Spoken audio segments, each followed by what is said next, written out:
What up, everybody? It's your girl A.O. Smiley, and I'm here to shine a spotlight on the region's most talented upcoming artists, share their stories, and spread their voice to others in the area and around the world.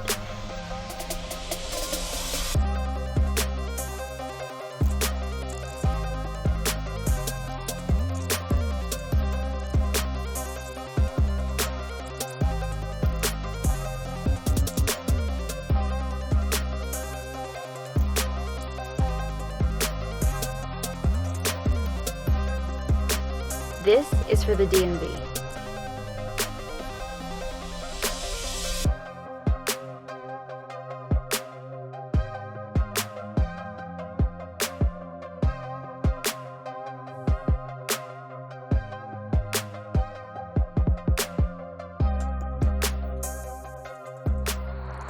What up, everybody? It's your girl A.O. Smiley, and I'm here on another episode of DMV Discover My Voice. And tonight, I will be talking to A.C.E, a local rapper from Silver Spring, Maryland. So stay tuned. Let's get it. I've been riding around with my niggas and we riding around and we get it, man. Cause I ain't one of these dumb niggas showing everybody I got it. Ain't a thing, I rock the designer, everything I rock the designed it, whoa. Cause I've been on my shit, and these same people that's hating on me, the same ones on my dick. I swear since I've been making this money, these niggas making excuses, man. Here on another episode of Discover My Voice with A.C.E, a local rapper from Maryland, originally from New York. A.C.E, what's up? How you feeling? Feeling great, man. You know, I'm proud to be here. You know, I'm just happy to be a part of this. You know, I've known you for a while. I've known you since I started doing music, and that was like when I was 18. Yeah, That was a while ago. That was a while ago. I heard you on that one cipher. You know, I just heard this one voice. I was like, whoa, let me hit play. And then, you know, Smiley just ripped it. You know, when I first met you, you weren't a rapper. You weren't doing music at all. At first, you were just into definitely. clothing. Yeah. And before Free Thoughts, you know, you had Soul High Society. So I guess the best way to put it, I was on Twitter recently and I saw a tweet and it really stuck with me. And what it said was, I only grow apart from people who don't grow. And I felt in the situation I was in that situation for too long. And us as an entire team, we weren't really growing. And I just felt the best thing for me to do was to branch out and start my own thing because our visions were no longer the same, you know? And how old were you at that time? I think I was like 21. I was 22. I feel like that's the time where like we really try to find ourselves. Yeah, you know? definitely. Ironically, man, around that time, like I thought I found myself, and then like a year later, I realized that that's not at all who I wanted to be. You know? Yeah. And I found myself more lost than ever. Yeah. You know, I was definitely more lost than I had ever been, and it took being very lost to find something so straight that I never saw coming. You know, I never saw me being a rapper. I never saw that coming. It really just came out of nowhere. So you started rapping through Instagram, basically, just spitting bars, 15 seconds. Through Instagram, I tried to get my point across in 15 seconds, and people listened. Well, how do they take it? Because they've known you for so long for being like a party guy, Mr. Popular, clothing. Like, how do people take it, like the transition? I mean, ironically, it's like, for whatever reason, people already expected it just because, you know, being from New York, that's a big thing, you know? Yeah, and even though I wasn't rapping, I have a lot of friends who do rap. So I was always around music and, you know, so people kind of just expected it, but it was more so shocking because I've come a long way, you know. So people who knew me from my past and knew things that I have done in the past, they never expect me to be taking a positive route. They more so expected me to take like a trap route. You know? That's true. That's not the route at all I took, and that was the more shocker. It was kind of like, whoa, there's different aspects to it. He's not just, you know, just, you know, the guy that we knew from whatever we knew. And you recently dropped a project. I think it's your second project. Yeah, it's my second one. My second one is called A.C.E, and I'm obviously A.C.E, but, you know, it stands for All Created Equal. I don't have to be anything for anyone else. And that's when I realized I could just be what I want to be, and I let go of all of the pressure that most artists go through, like, man, are the fans gonna like this? Are the supporters gonna support that? Is this good enough? And I let go of all of that, and I just started making music for me, just for me, and it just so happened that it connected with everyone else. So, you know, it all worked out in the end. That's true. And, you know, I'm grateful for that. That's good. Definitely grateful for that. Well, what's your take on hip hop? Because I know I was listening to Voice of the People, and there's just one line in particular where you call out another local rapper. He goes by the name of King Street, and you know, you talk about him, but at the same time you're saying it's no beef, no shade, but you're just pointing out now, rappers nowadays talk about drugs, violence, and they're catering that music to, a young group. Like, what's your take on that? I mean, my take on that is pretty different. Honestly, if I could go back in time, I wouldn't rewrite the song, but when I was writing that song, I didn't think that was the line that everyone was going to walk away with, because I feel as though I dropped a lot of knowledge in that song. Definitely. I didn't think that was the line that they were going to walk away with. And when they did, it was just kind of like, whoa. And that's when I realized how powerful words really are, because people will try to make something out of nothing.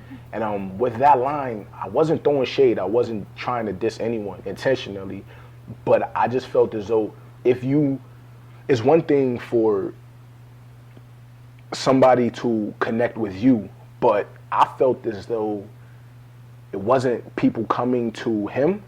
Shout out to him for everything that he does, but I saw more so him and others going to these people, going to these kids, and I felt as though if you're going to trying to capture the attention of the youth, right, you shouldn't be promoting killing and drug selling and glorifying it. As I said, glorifying the streets. You shouldn't do it just because at a young age, I know, it's just entertainment. Yeah. But for them, they don't 12 know better. They don't, because I know when I was 12 and I was listening to the music I was listening to, I took it as that's what I should be doing. I should be doing that stuff, Yeah. But don't get it twisted. I think that rap needs that, I think it needs that. Because personally, if I go to the club, I don't want to hear J. Cole. I want to hear Chief Keef. I want to hear something like that. But if I'm, driving home late at night, I don't want to hear Chief Keef, Fetty. I want to hear, J. Cole or Drake. So you definitely need that balance in the game. True. I just think that you should be more conscious of your message and who you present your message to. That's true. I think that's what I like about you being an artist, because, listening to your body of work, like, it's amazing, like, how you transition from song to song. But also because you have different styles. You have, there's a time and place for everything. And with you, definitely. You have your, your moments where you're speaking real shit, and then you have your love songs, and I can see that, like, your core audience is females. I was raised by women, so I was made to handle that. I was raised by 7 of the most opinionated, strong women I know. So, I can definitely handle the opinion of a female, which is very important to me. I've definitely seen a change in friends. I think I lost more friends than I've gained. As far as close friends, I've lost a lot of them. And you think that's because of jealousy, like competition? To be honest, I don't know exactly quite what it is, and I don't really want to ask. Yeah. And I don't even think I'll get a truthful answer. But that's true. I definitely have noticed. I can see the changes. I see the changes in the way that people act, and I do see sometimes it seems as though it's competition, and then I do see some things that comes off as jealousy. But I sometimes think to myself, like, nah, not them. Maybe this is just all in my head. But I don't know. I think silence is a very loud statement. So yeah, man, tell us what you're wearing. What are you wearing today? This is actually a jersey that I made, for my brand called the Free Thoughts Collection. In the area that I grew up in, everybody was big on design and brands, and not a lot of people could afford it. So if you have like a single mom, 4 kids, she can't really always afford, Polo, Ralph Lauren. She can't afford that stuff. And so if you come to school wearing whatever you're wearing, you either get made fun of or you don't feel confident. And so, I watched a lot of my friends, and myself included, do things to get the money so we could buy the stuff ourselves, and do illegal things. And I didn't want any of my siblings to go through that, and I didn't want any mother to have to go through that with her child. So that's when I thought to myself, I'm gonna make clothing, nice clothing that they can feel confident in, but I'm gonna make it very affordable, so that, a mother or a father, whoever, doesn't have to think twice about, about buying it for them, and their child's gonna feel comfortable, and they're not gonna get made fun of. I figured I'd make a name for myself, so when you're wearing my brand, you don't get made fun of for it too, so, and it worked out beautifully. That's cool. So do you feel like with your fans, do you feel like, you have a brand, do you feel like it gets confused a little bit? And, having the whole clothing and being an artist, like, does it clash? At first, yes. At first, it did get, it was like, Because one thing I always hated like being called like a rapper or a clothing line. I always looked at Free Thoughts, Ace, everything as a movement, you know, just a movement that anyone is welcome to be a part of. And it did get confusing, but now, you know, with time, everyone just really just accepted it for what it was, you know. And ironically, like the clothing started becoming like fan gear, you know, like instead of like a clothing line, like it was more so like, you know, like, oh, I'm repping Ace, you know, stuff like that, you know. Which is cool too, you know. Hey, however it sits with them, as long as it sits with them, you know. So, you know, I have no complaints about that. I'm sitting in your room and I see like all this, like it's nice, like the vibe in here is just so chill. I see Post-it notes all around your room, definitely. Like, you know, just reminding you that you're great or for whatever, you know. Yeah. And it's just crazy, like why, like? Well, because like this place that we're in right now, I spend 80% of my time. If I'm not here, I'm in the studio. If I'm not in the studio, I'm at work or meeting up with somebody to do something movement related. And a lot of it can get lonely because, you know, it's difficult to accept new people into your life because you don't really know what their intentions are. And it's also very difficult to keep old people in your life just because they've showed you a different side that you didn't really notice until you know. I read somewhere that everyone wants to see you successful, but no one wants to see you more successful or successful without them. And so, you know, a lot of times I spend my time alone, and I'm human. It gets to me. I get down, and then I have these Post-it notes in places that I often look, and they remind me of things that a person can't tell me because there's no one around. So, you know, if I'm feeling down, I look up, I see you are great. And, you know, it reminds me that, man, you are great, you know, or, you know, definitely. I see one that says, like, the struggle comes with the greatest warrior. You know, just things to remind me, you know, just to let me know things that other people can't tell me because they're not here to tell me. What's up, everybody? You know, it's Ace. Follow me on Twitter and Instagram at Ace Free Thoughts. You know, you follow me, I'll follow you all back. You know, thank you for supporting me. Everything that I do is for you guys, you know. I have way more support than I'd ever imagined, you know. I'm just thankful for that, you know, so thank you all. As I think of all the things to say, how to get my point across without explicit ways, how to give them the message as well as entertain, because everybody rapping, I'm trying to do it a different way. And I've been testing the waters, I'm on a different wave.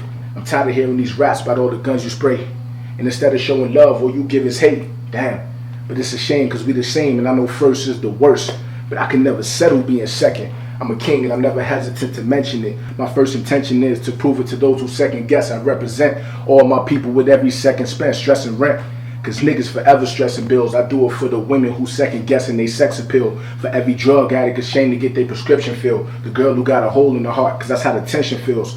She gives it all, but she don't know how attention feels. She in the room cutting herself cause that's how intense it feels. Damn, so good, man, you a queen still. It's all good. Plus where I'm from, they never give us second chances. We barely get second meals. Give a little nigga 20 and get a second appeal. And we the targets and the cops couldn't wait a second to hit us to tell the truth. If it ain't trapped, they wouldn't take a second to listen. Damn, so I go ahead and rap this verse to myself. You do your thing, whatever works for yourself. Cause I'm a grind for my people, I'm never purposed in wealth. Dog, but fuck it, it helps. So if your club's going up on a Tuesday and you in love with the cocoa and all you smoke is loud, nigga, tell us something we don't know, huh? Tell the people something that helps instead of talking about your crimes cause you really snitch on yourself and I don't get it. But fuck it, I don't need to, I ain't with it. I've accepted that I'm different, disconnected cause I'm gifted to spit the shit that's uplifting. Put my soul on the beat. When I preach, I teach through these scriptures, and everything that I see is everything that I told. And everything that I am is everything that I chose. Could never be the next Cole or never be the next Drake. So I'm just trying to be the best Ace. Let's get it.